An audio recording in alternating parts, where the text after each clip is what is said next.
Hola con todos. Qué gusto volvernos a reencontrar en esta ocasión para que juntos podamos seguir estudiando la palabra de Dios. Hemos iniciado una serie titulada Victoria en las batallas de la vida. Ya hemos estudiado 3 lecciones. Solamente para hacer un pequeño repaso.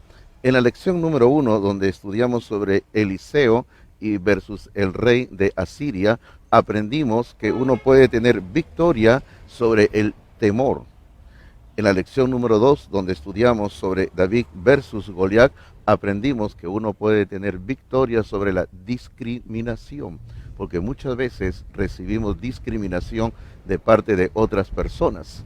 En la lección número 3 hemos aprendido, cuando estudiamos sobre Josué versus Jericó, la victoria sobre los obstáculos, porque siempre en la vida hay obstáculos. El día de hoy vamos a tocar nuestro tema número 4, se titula José versus Jonás.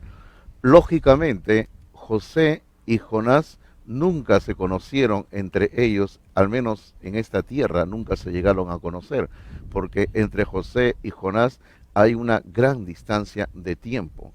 Pero las experiencias que cada uno de ellos vivieron y la forma en que ellos reaccionaron a experiencias en su vida nos hace ver que cada uno de ellos tuvo una reacción diferente, una vivencia que luego les llevó a experimentar otro estilo de vida, por decirlo así.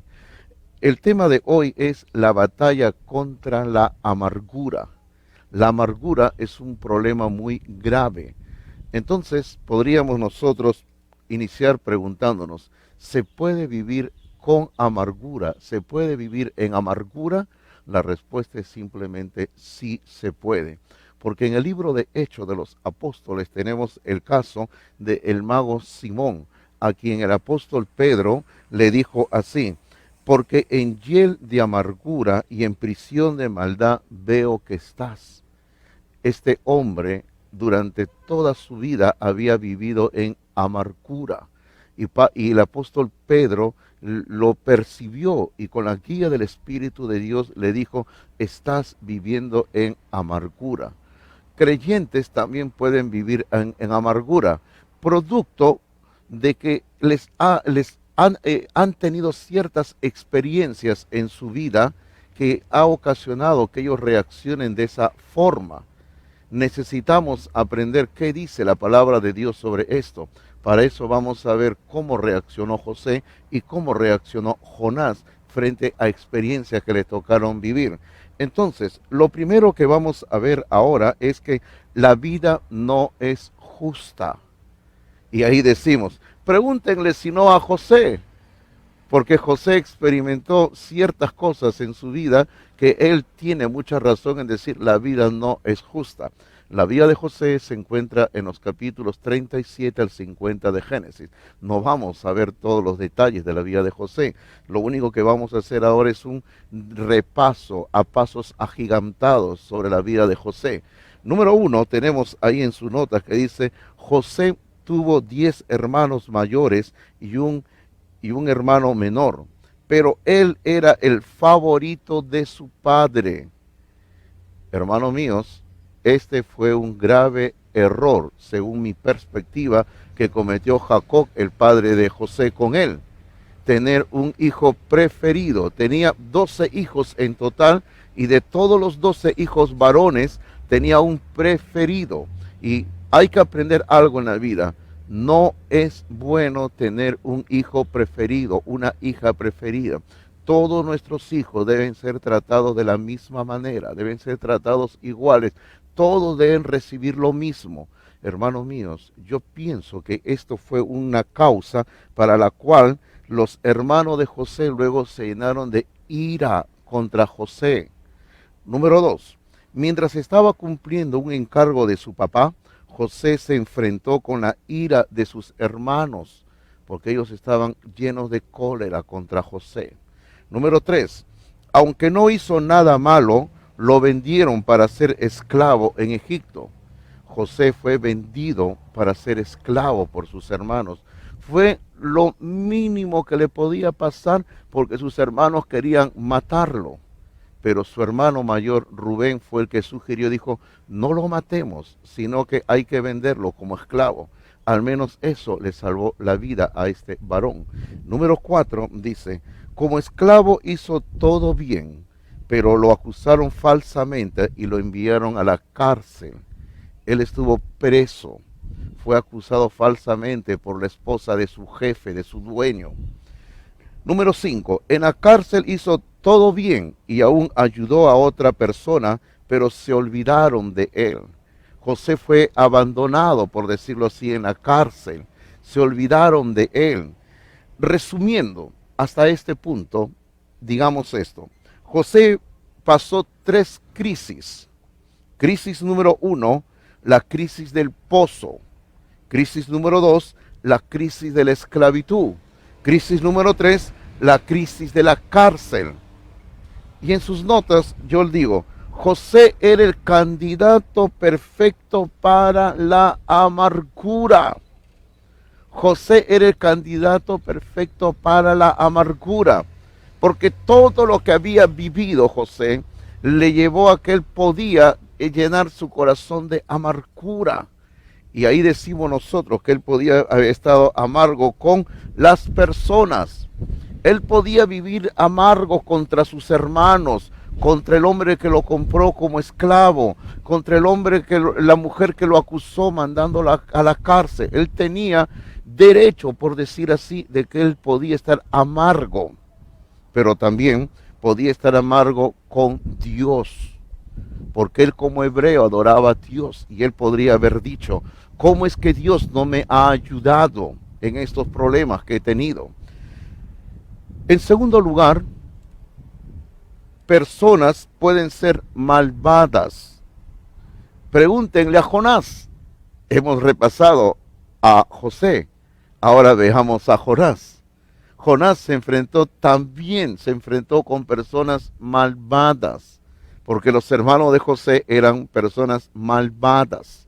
Vamos a leer un pasaje en el libro de Jonás, ahí vaya abriendo su Biblia, por favor, en el capítulo 1, versículos 1 al 3, y le quiero decir que en esta ocasión vamos a leer en varias ocasiones de la NTV, la Nueva Traducción Viviente.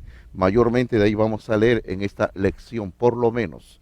Dice así en Jonás 1, 1 al 3, dice, el Señor le dio el siguiente mensaje a Jonás, hijo de Amitai.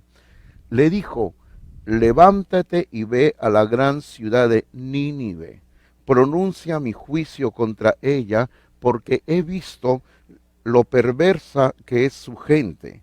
Entonces Jonás se levantó y se fue en dirección contraria para huir del Señor. Descendió al puerto de Jope, donde encontró un barco que partía para Tarsis.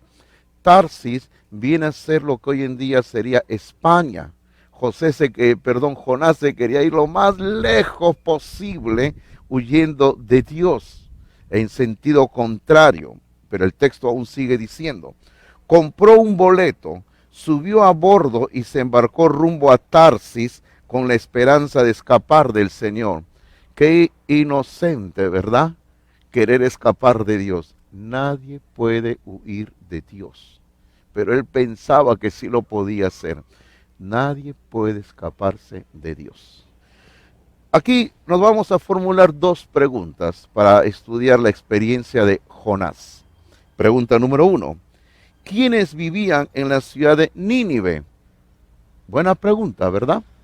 La respuesta es los asirios. Los asirios vivían en la ciudad de Nínive. Y estas personas, los asirios, era gente muy cruel. Ahí en sus notas he colocado una cita de cierto libro que analiza el libro de Jonás. Y ahí dice así, las atrocidades que seguían a la captura de un pueblo parecen ser increíbles. Sí, estamos hablando de los asirios, cuán crueles eran. Dicen, pirámides de cabezas humanas marcaban la senda del conquistador.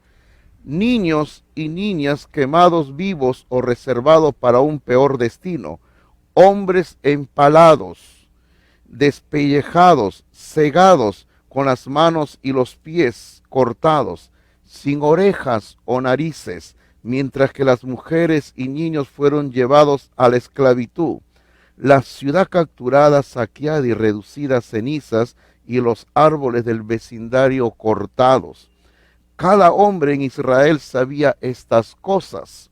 De seguro Jonás lo sabía, porque procedía de un pueblo fronterizo, y es posible que haya sido testigo de alguna de estas crueldades. Cuando Dios le dijo a Jonás, ve a la ciudad de Nínive, Jonás sabía que a la entrada de la ciudad de Nínive había a ambos lados del camino que se dirigía a Nínive, cabezas de personas que habían matado los asirios. Alrededor de toda la ciudad estaban los cadáveres empalados de los enemigos de los asirios.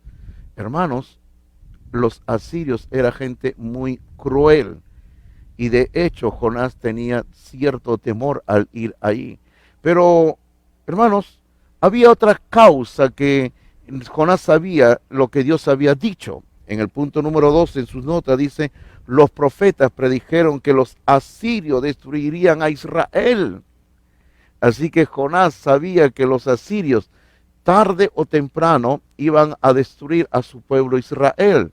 Yo le doy algunas citas que usted puede chequear en la Biblia. Por ejemplo, revise en el libro de Isaías capítulo 7, versículo 17, donde el Señor dice, el Señor hará venir sobre ti al rey de Asiria. Luego en Oseas capítulo 10, versículos 5 al 10, y en el mismo libro de Oseas, en el capítulo 11, versículo 5, donde dice el Señor, no volverán a Egipto, sino que Asiria reinará sobre ellos, porque no quisieron volverse a mí. Ya el Señor había predicho que el instrumento que usaría para destruir a Israel serían los asirios. Hermanos míos, y esto Jonás lo sabía, porque tanto Isaías como Oseas eran profetas que poco antes de él, en su mismo siglo octavo antes de Cristo, habían profetizado.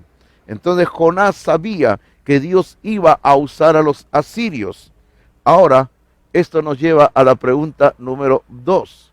Dice así, ¿por qué Jonás se escaparía de su tarea divina? Porque recuerde usted, en la lectura que hemos hecho hace un momento, la intención de Jonás fue irse lejos, hasta una ciudad muy lejos de donde Dios le había dicho, a lo que hoy en día vendría a ser a España. Entonces, la pregunta es, ¿pero por qué Jonás se quería escapar del encargo divino, la tarea divina?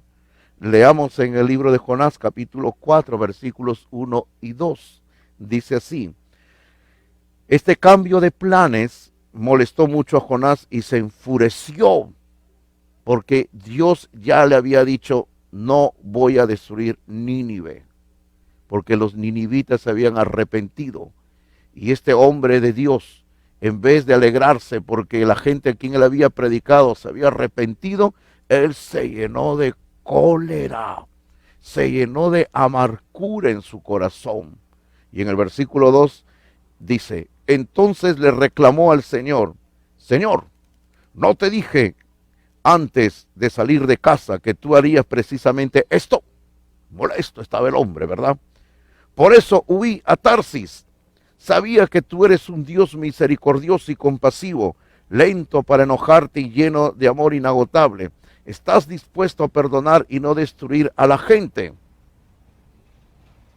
Entonces el asunto es, ¿por qué es que Jonás quería huir de su encargo divino? Decimos lo siguiente. Número 1, Jonás fue un hombre muy patriota, que amaba a sus compatriotas descarriados. Aun a pesar de que el pueblo de Dios estaba descarriado, Jonás amaba a su pueblo. Toda persona ama a su país. Ahora, Jonás deseaba, y escuche bien esto, como patriota, Jonás deseaba que Dios destruya a los asirios. Ese era el deseo de Jonás, que Dios traiga juicio sobre los asirios. Número 2, Jonás estaba dispuesto a perder su vida para salvar a su pueblo. Jonás aún estaba listo a morir con tal que Dios castigue a los asirios y así su pueblo quede libre. Pero, cuando Jonás predicó, él esperaba que los ninivitas no se arrepintieran y ven el juicio de Dios.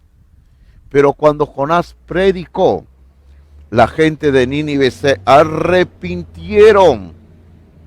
Y Nínive fue perdonada por Dios.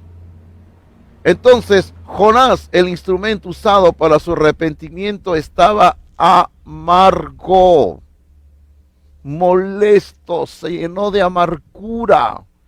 Estaba muy, muy molesto. Y nosotros decimos, y observe usted lo siguiente, en relación a José, él estaba amargo con las personas. Él estaba amargo con Dios. Pero aquí le añadimos un tercer elemento. Jonás estaba amargo consigo mismo. Porque en cierto momento le va a decir a Dios, quiero morirme. ¿Por qué? Porque él había sido el instrumento para que Dios traiga perdón a los ninivitas, a los asirios, a los enemigos de Israel, a los que iban a destruir a Israel. Lo tercero que vamos a mencionar ahora es, personas y circunstancias nos llevarán a una mayor fe hacia Dios o hacia la amargura. Usted tiene que decidir. Circunstancias que nos ocurren, personas a nuestro alrededor que nos llevan a ciertas circunstancias, cosas que nos suceden con personas o sin personas, una de dos, usted decide.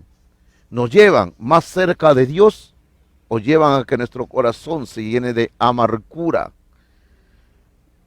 1. Realidad de la vida. Hay personas malvadas en la vida, eso es cierto. Hay personas que son malas y lo único que andan buscando es hacerle daño a otras personas. Número 2, realidad de la vida. Aún personas buenas a veces pueden herirnos. No tienen la intención de hacernos daño, pero algo, alguna situación, algo que dicen o hacen nos va a provocar herida, nos puede provocar una amargura.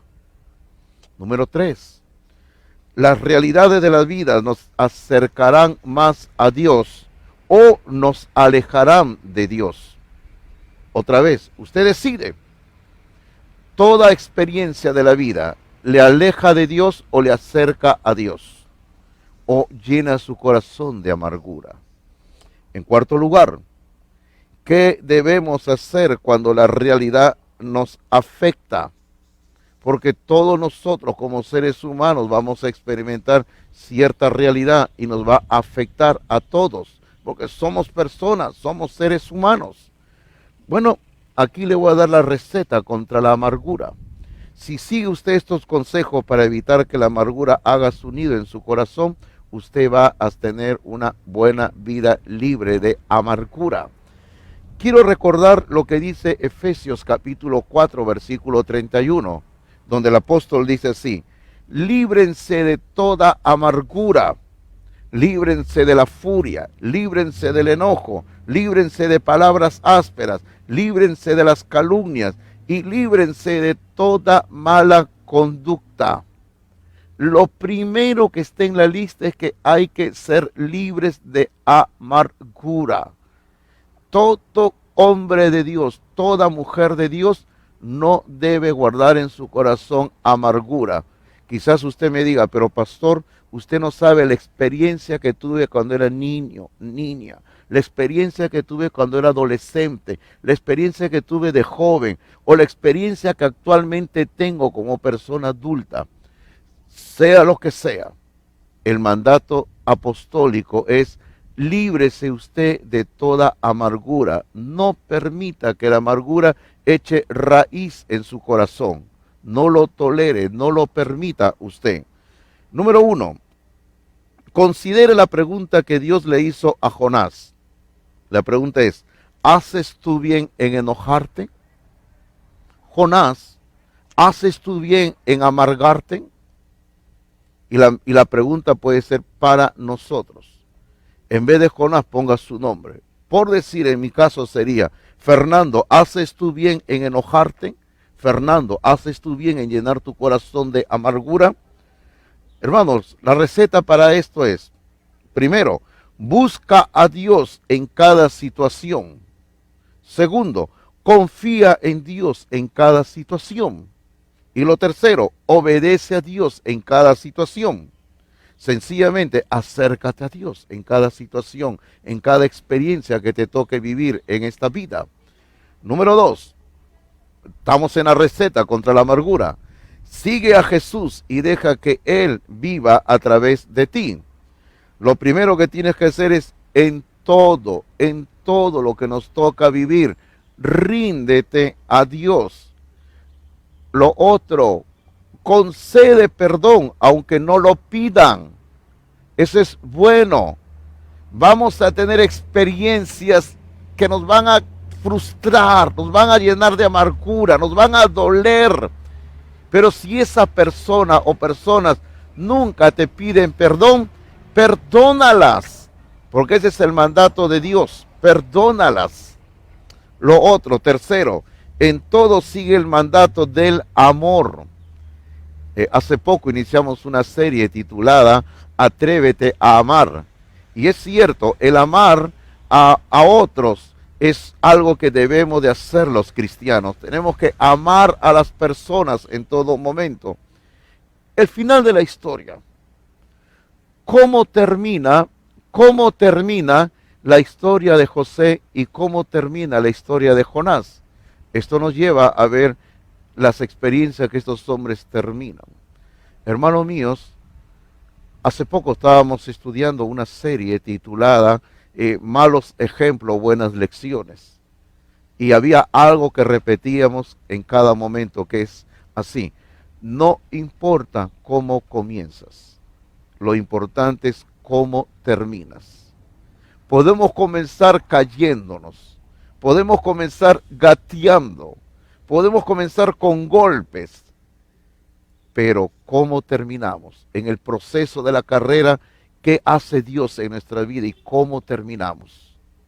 Ahora, aquí vamos a ver cómo termina Jonás y cómo termina José. Recuerde que ambos tenían buenos motivos para llenar su corazón de amargura.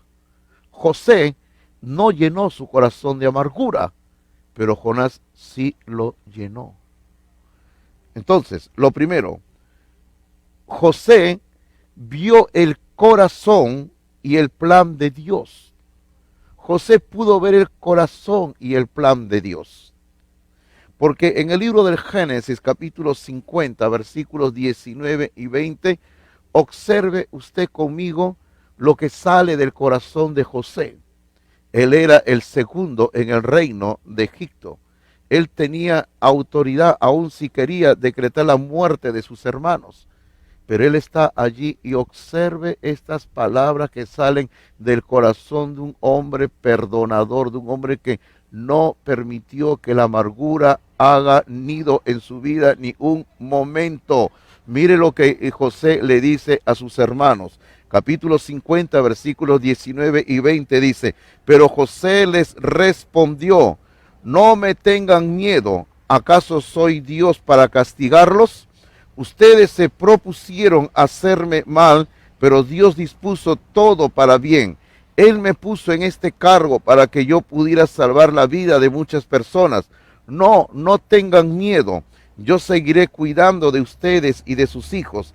Así que, hablándoles con ternura y bondad, los reconfortó. Pero en el versículo 20 dice: ustedes se propusieron hacerme mal, pero Dios dispuso todo para bien. Es que José pudo ver el corazón y el plan de Dios para su vida. José sabía que Dios tenía un plan para su vida. Así que cuando él se puso a ver lo que le ocurrió en el pozo, cuando él vio lo que le ocurrió en la cárcel, cuando él vio lo que le ocurrió ya estando en el peor momento de su vida, hermanos míos, él sencillamente entendió: Dios tiene un plan. No voy a llenar mi corazón de amargura. No voy a permitir que la ira, el rencor anide en mi vida. Hermanos, Pablo también sufrió, pero pudo ver el corazón y el plan de Dios. Yo les recomiendo, lea 2 Corintios capítulo 1, donde Pablo habla bastante sobre el Dios de toda consolación. Ahora veamos a nuestro otro personaje que estuvimos estudiando, Jonás. Jonás se perdió el corazón y el plan de Dios. Es decir, Jonás no pudo captar el corazón de Dios. Jonás no pudo ver el plan de Dios. ¿Sabe por qué le digo que él no pudo ver el plan de Dios? Porque siempre Dios da misericordia a todos. Dios le extendió la misericordia a los ninivitas, a los asirios. En ese momento se arrepintieron. Pero si usted sigue leyendo la Biblia, va a encontrar que en el libro de Miqueas, en el libro de Habacuc, unos 100 años después de Jonás, Dios sí derramó su ira sobre los asirios y lo destruyó. Es que Jonás se perdió el corazón de Dios y se perdió el plan de Dios. En la palabra de Dios dice en el libro de Jonás capítulo 4 versículos 9 al 11, y siempre estamos leyendo en la NTV porque siento que aquí hay a veces digo una buena traducción. Dice así versículos 9 al 11, dice: entonces Dios dijo a Jonás, ¿te parece bien enojarte? ¿Te parece bien llenarte de amargura? ¿Porque la planta murió? Sí, replicó Jonás, estoy tan enojado que quisiera morirme, dice. Versículo 10. Entonces el Señor le respondió, ¿sientes lástima por una planta, aunque tú no hiciste nada para que creciera? Creció rápido y murió rápido. Pero Nínive tiene más de 120,000 habitantes que viven en oscuridad espiritual, sin mencionar todos los animales. ¿No debería yo sentir lástima por esta gran ciudad? Hermanos, Jonás se perdió el corazón de Dios y no pudo ver el plan de Dios. Por eso es que él llenó su corazón de amargura. Pero nosotros los creyentes en Cristo Jesús podemos tener victorias sobre la amargura. La amargura también es una batalla en la vida. Quiero terminar citando el consejo apostólico en el libro de Hebreos capítulo 12 versículo 15, donde dice: cuídense unos a otros para que ninguno de ustedes deje de recibir la gracia de Dios. Tengan cuidado de que no brote ninguna raíz venenosa de amargura. Observe, dice, ninguna raíz venenosa de amargura, que no brote ninguna raíz venenosa de amargura en el creyente. Dice, la cual los trastorne a ustedes y envenene a muchos. Hermanos, cuando en mi corazón como hijo de Dios hay amargura, no solo me envenena a mí, sino que también voy a envenenar a otros en su vida espiritual, voy a hacer daño. Así que el consejo de Dios es que no haya ninguna raíz de amargura en nosotros. ¿Qué le parece si oramos y abrimos nuestro corazón ante Dios en este momento? Padre, gracias damos. Tu palabra es clarísima. Tu palabra es más cortante que toda espada de dos filos. Y en este momento nosotros, al presentarnos ante ti, reconocemos que muchas veces permitimos que experiencias o personas llenen nuestro corazón de dolor, de enojo, de ira, de amargura.